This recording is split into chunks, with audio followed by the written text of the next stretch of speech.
नमस्कार, मैं आज़ाद कुमार। आप देख रहे हैं सृष्टि संसार ऑफिशियल। एक लोहे की दुकान पे पिता और पुत्र काम कर रहे थे। अपने पिता के साथ काम कर रहे थे। एक बालक ने अचानक ही अपने पिता से पूछा पूछा पिताजी, इस दुनिया में मनुष्य की क्या कीमत होता है।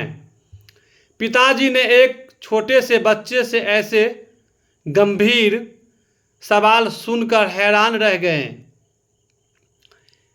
पिताजी वे बोले, बेटे, एक मनुष्य की कीमत आंकना बहुत मुश्किल है, वे अनमोल होते हैं।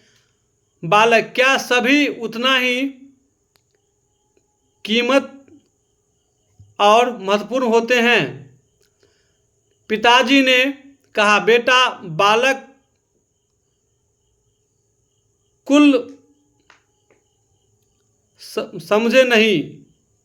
फिर उसने सवाल किया, तो फिर इस सवाल, दुनिया में कोई गरीब तो कोई अमीर क्यों है? किसी की कम आदर तो किसी की अधिक आदर किया जाता है। सवाल सुनकर पिताजी कुछ देर तक शांत रहे।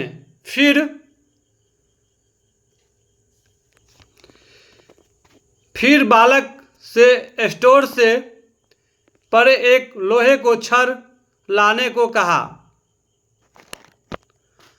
तो लोहे के छड़ लाने के दौरान उनसे पूछा, इसका क्या कीमत होगा?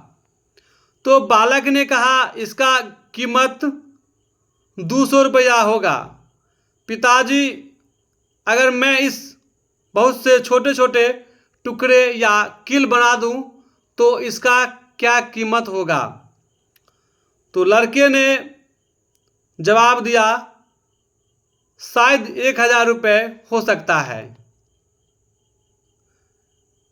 फिर पिताजी, मैं इस लोहे के छोटे से स्प्रिंग बनाकर घड़ी का बेचूं तो क्या रेट पड़ेगा? लड़के ने गुना भाग किया। उसके बाद कहा, पापा, ये तो बहुत सारे पैसे होंगे। ठीक उसी प्रकार मनुष्य की कीमत उस समय में कीमत अनमोल होता है। तो वहाँ पे बालक ने फिर पूछा, तो ऐसा लगा जो उनमें बहुत ही प्रतिभाशाली दिखाई दे रहा था। ठीक इसी प्रकार एक जापान की घटना है। वहाँ पर भी ऐसा ही था। वहाँ पे एक दूध का व्यापारी था और व्यापारी ने वहाँ पे एक भारतीय भी वहाँ पे था। भारतीय ने कहा, जो इस दूध का हमको बेचना है तो इसमें मिलावट किया जाए ताकि इससे आपको अधिक फायदा होगा।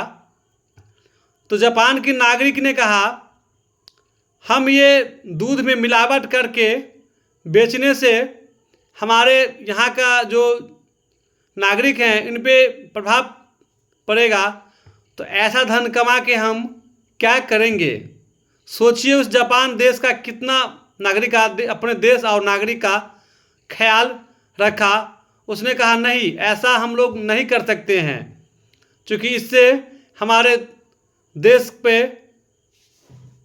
मिलावटी सामान बेचने का नहीं अच्छा रहेगा।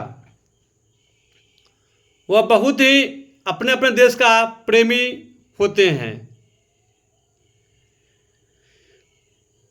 स्वदेशी अपनाएं, देश बचाएं, अपना ख्याल रखें, बड़ों का आदर करें, छोटों का सम्मान दें और अपना इस प्रकार व्यक्ति बढ़ाएं ताकि महिला सुरक्षित महसूस कर सकें।